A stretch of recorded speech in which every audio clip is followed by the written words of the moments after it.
Halo, Assalamualaikum warahmatullahi wabarakatuh. Perkenalkan, nama saya Khaila Fabiani Sandalan dengan NIM 2302111102 dari Prodi Ilmu Komunikasi. Jadi pada tugas kali ini saya akan menjelaskan tentang bab 2 dari buku Komunikasi Antarpersona yang berjudul Ciri-ciri Komunikasi Antarpribadi. Pada materi pertama ada yang namanya dengan petunjuk ciri-ciri komunikasi antarpribadi. Manusia itu merupakan makhluk sosial yang dimana kehidupan manusia itu ada yang namanya dengan pergaulan. Pergaulan itu adalah salah satu contoh dari komunikasi dalam masyarakat.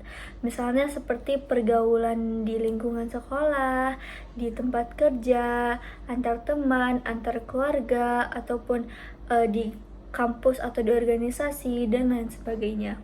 Jadi komunikasi itu adalah proses pengalihan informasi dari satu orang atau sekelompok orang dengan menggunakan simbol-simbol tertentu kepada orang lain. Menurut Scarm, manusia bergaul ada yang saling membagi informasi, namun ada juga yang membagi gagasan atau sikap. Komunikasi antar pribadi itu komunikator yang mengirim pesan kemudian diterima oleh komunikan, kemudian mendapat umpan balik atau balasan pada saat itu juga. Jadi pada saat bertukar pesan itu juga. Jadi pada proses komunikasi antar pribadi itu bersifat psikologis karena ia mengakibatkan keterpengaruhan untuk mengubah sifat, pendapat, atau perilaku pada seseorang. Jadi pada saat komunikator mengirim pesan, pada saat itu juga komunikator mengetahui tanggapan dari komunikan. Komunikator itu mengetahui dengan pasti pesan-pesan yang ia sampaikan itu berdampak positif atau negatif melihat dari umpan balik sang komunikan. Nah, pada komunikasi antar pribadi itu ada banyak sekali ciri-cirinya. Ada banyak pendapat dari para ilmuwan, tetapi mempunyai inti yang sama. Jadi komunikasi antar pribadi itu setelah digabungkan itu ada 8 ciri. Yang pertama itu ada spontanitas.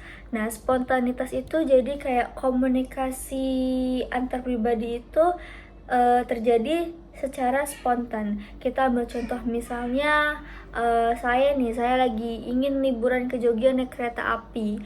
Nah, pasti pas naik kereta api itu kita duduk dengan orang asing dong. Kalau misalnya kita liburan sendirian, nah pasti kita ada basa-basi lah ke orang yang duduk di samping kita itu. Misalnya kayak kita bisa aja kayak ngomong, kayak bertanya kayak ke orang di samping itu tuh kayak turun di Jogja juga kak, atau misalnya kayak kak turun di mana gitu. Kayak kita itu spontan bertanya seperti itu kepada orang di samping kita.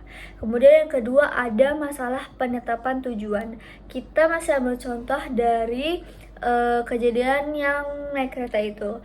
Misalnya kayak kita ini tuh nggak tahu nih kalau kita tuh bakalan ngobrol basa-basi sama orang yang di sebelah kita, atau kita tuh nggak expect kalau bangku yang di sebelah kita itu ada orangnya, ada yang booking juga. Bisa jadi bangku itu tuh kosong atau cuma kita sendiri yang booking. Jadi itu yang dimaksud dengan komunikasi antar pribadi itu tidak ditetapkan tujuannya. Kemudian yang ketiga ada kebetulan dan identitas peserta.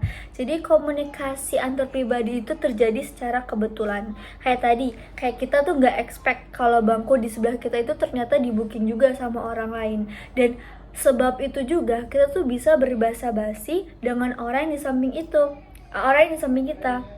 Dan akhirnya itu kita tuh jadi tahu nama orang di samping kita, atau misalkan dia tuh di Jogja tuh ada apa sih, kayak kenapa dia ke Jogja, apakah ada acara atau misalnya ingin pulang kampung aja, atau misalnya kayak ada keperluan kantor yang diharuskan untuk pergi ke Jogja. Nah, itu ciri ketiga itu kebetulan dan identitas peserta. Kemudian yang keempat ada bentuk akibat. Nah, komunikasi antar pribadi itu mempunyai akibat disengaja ataupun tidak disengaja, mempunyai hasil yang direncanakan ataupun tidak direncanakan. Misalnya kayak kita bertanya nih ke orang yang di samping kita itu, misalnya kayak kakak pulang kampung tuh mau bertemu keluarga. Terus kayak kita tuh berharapnya tuh kayak jawaban yang orang itu kasih tuh kayak ya nih kayak mau ketemu keluarga, kayak pengen menghabiskan waktu di sana, pengen kayak bermain sama teman-teman, misalnya kayak gitu. Tetapi jawaban yang kita dapetin itu tuh kayak oh iya, saya tuh ke kampung itu kayak saya tuh habis kena PHK dari kantor, jadi saya mutusin untuk pulang dulu ke kampung gitu. Sengaja kayak pengeluaran saya tuh nggak terlalu besar kalau di kampung, kalau di sini kan sangat besar ya, misalnya kayak gitu. Jadi kayak komunikasi antar pribadi itu bisa mengakibatkan tanggapan yang tak terduga dan tidak diduga, atau suatu keadaan yang nggak pernah kita kehendaki sebelumnya. Terus yang kelima, ada berbalas-balasan. Tadi komunikasi antar pribadi tadi sudah disebutkan bahwa saling berbalas-balasan. Jadi pada saat kita melihat dua orang nih sedang berkomunikasi, pasti kita sulit untuk mengetahui siapa sih yang menjadi komunikator, siapa sih yang menjadi komunikan, karena proses pengiriman pesan itu dan umpan balik itu langsung berbalas-balasan dan saling bergantian. Tapi berbeda dengan komunikasi kelompok. Meski proses pengiriman pesan langsung mendapatkan umpan balik, tetapi semua anggota kelompok itu merasakan dampak bias dari pengiriman dan penerimaan pesan itu. Jadi semua anggota itu mengetahui isi pesan itu. Kemudian yang keenam, ada masalah jumlah orang, suasana, dan pengaruh. Kedekatan kita kepada seseorang akan membuat kita merasa mampu untuk menyatakan pendapat dengan bebas dan terbuka. Ini tuh biasa disebut dengan proximity. Jadi dalam suasana yang terbuka dan bebas, si komunikator dan komunikan itu bisa menyatakan perasaan dan tindakannya tanpa ada hambatan psikologis.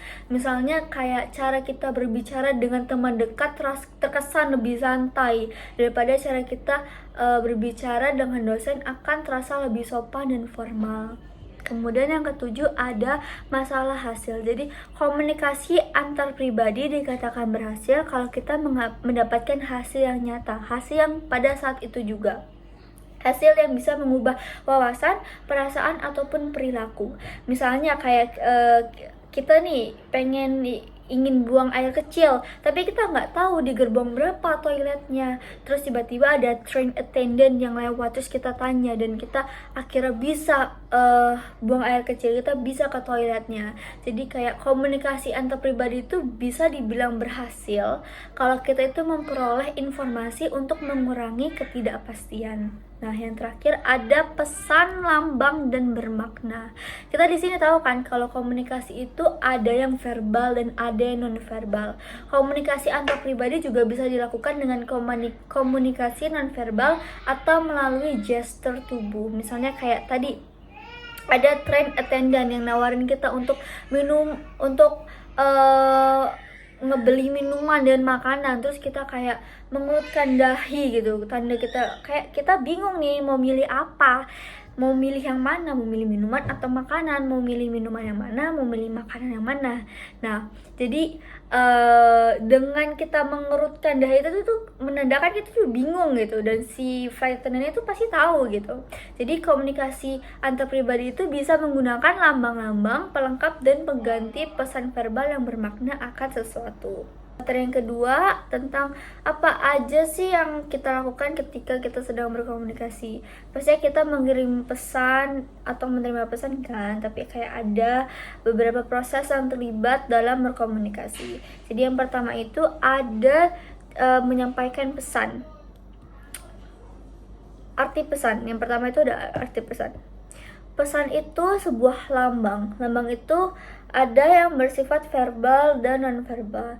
Kalau kita berbicara dengan kata vokal itu disebut dengan verbal. Tapi ada kalanya kita menggunakan gestur tubuh atau gerakan tubuh pada saat berkomunikasi. Misalnya kayak seperti bibir kita terlihat pucat, tanda kita sedang gugup, atau kayak kita mengerutkan dahi, tanda kita sedang bingung. Nah, komunikasi itu bertujuan untuk mengidentifikasikan pesan. Jadi ada beberapa jenis pesan, yaitu informational message atau pesan yang mengandung informasi. Yang kedua ada instructional message, pesan yang mengandung perintah. Yang ketiga ada motivational message, pesan yang mengandung kata-kata mendorong. Jadi pada komunikasi antar pribadi, setiap orang itu berhak untuk menginterpretasikan pikiran-pikiran yang ia bangun sendiri. Ada banyak pesan yang menggunakan kata-kata, tapi ada juga pesan yang diwakilkan oleh gestur tubuh. Yang kedua adalah bagaimana menyusun pesan. Pada saat kita kecil, kita tuh sudah mempelajari bagaimana cara menyusun kata dan mempelajari bahasa. Pesan pada komunikasi antar pribadi akan lengkap jika pengetahuan komunikator tentang pesan itu pun juga lengkap. Menurut Rader, menyusun pesan itu diperhatikan oleh 3 faktor. Yang pertama itu ada tata bahasa. Pada komunikasi antar pribadi, menata bahasa dipergunakan pada saat menyampaikan pesan agar pada saat kita menyampaikan pesan itu kita bisa berbahasa dengan baik dan benar sehingga komunikasi itu menjadi lebih efektif. Yang kedua, ada mengenal pengetahuan komunikan. Pada saat kita berkomunikasi itu kita perlu mengetahui secara umum kebiasaan-kebiasaan dan perilaku-perilaku sang komunikan itu. Pengetahuan kita tentang komunikan itu mengakibatkan kita bisa menyusun pesan itu dengan tepat. Yang ketiga, yang terakhir ada mengenal situasi dan konteks. Situasi itu tempat dan keadaan yang menggambarkan suasana kebatinan kita. Misalnya kayak suasana pom bensin itu tidak cocok untuk suasana belajar. Kalau suasana taman itu tuh sangat cocok untuk acara kita berpiknik. Jadi setiap pesan itu hanya dapat bermakna pada suatu situasi tertentu. Yang kedua itu ada memberi makna dan memahami informasi. Jadi pesan dalam komunikasi itu berfungsi untuk menjelaskan kesamaan makna. Jadi pada informasi itu ada data keterangan. Nah, data itu yang mengandung nilai pemahaman makna bersama. Jadi itu saja penjelasan dari saya mengenai bab 2 tentang ciri-ciri komunikasi antar pribadi. Kurang lebihnya mohon maaf. Wassalamualaikum warahmatullahi wabarakatuh.